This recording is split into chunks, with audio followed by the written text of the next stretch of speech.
Hello everyone, welcome back to Gut Check, where I talk about the latest episode of Doctor Who and give my initial reaction to it. This time we're taking a look at Lux. Now, I'm a little bit later to reviewing this one, mainly because I needed time to process what that was, because it was certainly very different from the Robot Revolution. Robot Revolution felt very much like your traditional Doctor Who, your trad Doctor Who, which is great and lovely, we all vibe with it.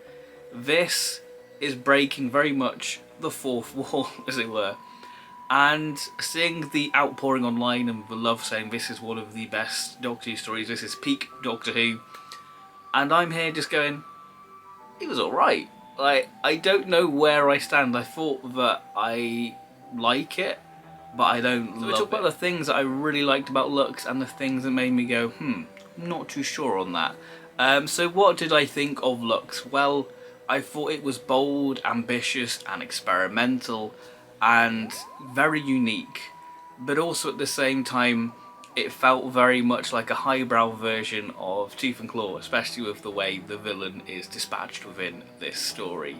And we'll talk about Lux and Mr. Ringading himself in a minute, because quite frankly, one of the highlights of it. So the premise felt, the start of the story felt very traditional Doctor Who, nice atmosphere, creepy atmosphere, with 15 people going missing, which is kind of interesting because this story really plays with sort of the meta nature of Doctor Who, which I'm all for. I'm all for with sort of experimenting and playing within that sandbox of it. And also we had a character called Tommy Lee, and obviously we have Time Lord.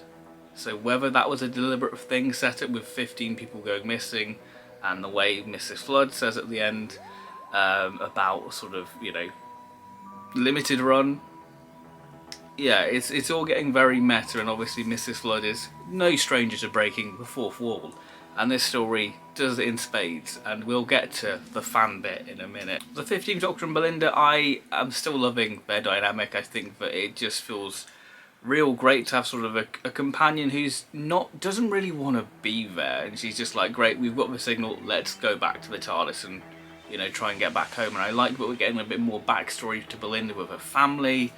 And I think just this sort of new dynamic is really pushing 15 and just getting to see more facets of his character. I think that this is a real nice sort of show of their dynamic really, and how it's going to sort of evolve going forward, because we have this sort of little through line with the Vindicator, Belindicator, with sort of the Vortex Detector, where they can triangulate to get back to, that date in May. I think it's the 24th of May. So yeah, they've set up that little thing for them to go forward, which I think the setting of 1950s Miami, I thought was a really great backdrop for this, especially with what it was doing with in terms of sort of cinema, with the sort of animatic character of Mr. Ringading. But I really admire that it incorporated the social attitudes of the time within this story, and especially when you have a TARDIS team like the 15th Doctor and Belinda, I thought that was really important to include, and yeah, well done. Let's talk about the main highlight of the story, the big thing in the room, I should say, or 2 foot in the room, which is Mr. Ringading, Lux, the God of Light, the new villain to enter the Pantheon, which will lead me into sort of a bit of a negative side to this sort of I think the Pantheon episodes are becoming a little bit tropey, but we'll get there. But as a whole, for Lux and Mr. Ringading, adore him, love him, he's great. I think Alan Cumming just pitches everything perfectly. He's deliciously evil, but there's this wonderful sort of sinister happiness there, which I think is perfect for this sort of animated character. And I think the blending of animation with the live action footage, superb, and I think that it really played into that sort of 1950s cartoon animatic sort of play, which I think was great, and I loved that. And can we have that sort of animation quality in the missing episodes? That would be great, because I think that this is probably some of the best animation Doctor Who has ever had, if not the best. So can we have that level of attention and detail put in the missing episodes, reconstructions? That would be great. Thank you. Despite loving Lux and Mr. Ringading himself, what a great little guy, and probably just misunderstood. I think we're noticing sort of little tropes of the Pantheon stories, and I admired the ambition of the Doctor tackling this Pantheon of gods, but I think there are little tropes appearing within these stories now. One being the Harbinger. We see the cinema sign turn into Harbinger. I don't feel like it's clear within this story who the Harbinger is. Is it Lux? I don't know. I don't feel like that was very clearly indicated within this, unless I just missed it completely, and somebody will let me know in the comments, but I don't feel like the Harbinger thing landed within this. The Doctor running away every time he faces one of these gods from the Pantheon. You know, Maestro ran away. Sutek, I can understand running away, because freaking Howard Sutek, well, he wasn't even Sutek. So yeah, I feel like that's sort of becoming a little bit of a trope. And also there, sort of these creatures sort of being bound by rules in a way, which doesn't make sense for these godlike beings. Like, it applied for, I guess, Maestro and the Toymaker. It didn't really apply for Sutek, which, you know, again, if it was Sutek's part of this Pantheon, surely he would be bound by certain rules as well then. So it does, yeah, it's a few little cracks starting to show within it, but those are just sort of the things I'm picking up on with these Pantheon stories. But going back to a more positive side to Lux, what I enjoyed was the animated section with the Doctor and Belinda, how sort of that evolved with them, sort of the more character stuff they said, the more three-dimensional they become, which I thought was really quite, you know, tongue-in-cheek, and I loved it. And I love that Shuti and Varada really sort of captured that sort of, I guess, sort of Scooby-Doo style sort of acting, but they sort of acted like they were in a cartoon, which sounds silly to say, but they're sort of, you know, it was a very different sort of heightened version of their characters for cartoon, which I really liked, which led them to breaking the film and breaking the fourth wall and entering our world and meeting us lot, the fans. And I have two issues with this. One is their collection sets. No fan would have the collection sets in the wrong order. Why is season 9 before season 2? Fake fans there. And secondly, why would Blink be their favourite episode when the Doctor's barely in it? If I was a Doctor and that was your favourite episode, I'd be offended. Go, hang on, I'm barely in that one. What are you saying?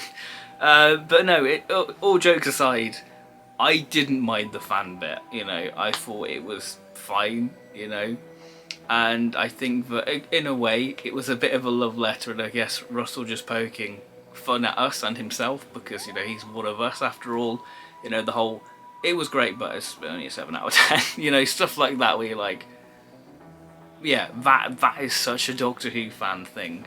I think that it just showed the power the show has and the connections and bonds we form with people, and how the show helps people out. So I think there was a nice message behind it. You know, this isn't the first time the show sort of referenced fans of the Doctor. You know, look at Malcolm and Osgood, and I think that this was done in more of a tasteful manner, I would say. I think that this probably worked better than Osgood being the super fan and all that kind of thing. I think, yeah, this worked alright, really. So yeah, I'm not opposed to the whole fan thing. I thought, you know, for what it was just a little wink and nod, really, which I think this is whole era sort of been doing that with Mrs. Flood, obviously, with her dooming message where this is a limited run, which makes you think, is the whole sort of Doctor Who cancellation thing part of the promotion of this series to go, hang on, is Doctor Who actually being cancelled, or is it just referencing what's happening within this series to sort of build up to that, but this is just all fake, and, you know, like the reality war, whatever, like, will it link into that? So I feel like there's some bigger things going on there, which will be interesting to see how they play out over the next couple of weeks. So that's what I thought of Lux. I thought pretty cool, great performances, loved the setting. Alan Cumming, tremendous. Lux himself is great, and I'm definitely intrigued to see how it translates into a Target book. James Goss is writing it, and he wrote the novelisation for The Giggle, and if you've read that, that is a real creative Target novel, especially with how they did the spy skills section in the Target book, so I'd be very interested to see how that gets translated in Target book form. So yeah, it's definitely one I'm interested to read. Yeah, just a few little criticisms I had with Lux, like I said, like the Pantheon tropes, but still a real solid story, and I can see why a lot of people love it, because it's just so different and unique. I'm sure when I go back to revisit this story, I'll have a better understanding, because I think this sort of story took me by surprise, because it definitely subverts you with where it's going, really, and I admire that of it. Yeah, a story that I can see why this has mass appeal, why people are really loving the creativity and the ambition of it, because it has it in spades. You know, and for me, I'm not quite seeing it yet. Maybe I need to rewatch it again to really get the full picture and go, yeah, this is creative and genius work. But for now, I'm just thinking it was good. It was good. So I guess I am being one of the fans in the story to go, yeah, it's all right. The ending was a bit meh. But yeah, I thought it was okay. It was okay for me. But yeah, The Well, I am really excited for. I think that's the one I'm most anticipated for. I think that it's going to be this nice, spooky, creepy story. And if it lands, this could be the next Well Blue Yonder, which is probably my favourite episode of RTD2 so far. Maybe 73 yards. But yeah, if this sticks to landing, this could be one of the all-time great episodes for this revival. So yeah, thank you very much for watching this video. Please let me know your thoughts on Lux, and yeah, I'll see you next time. Bye bye.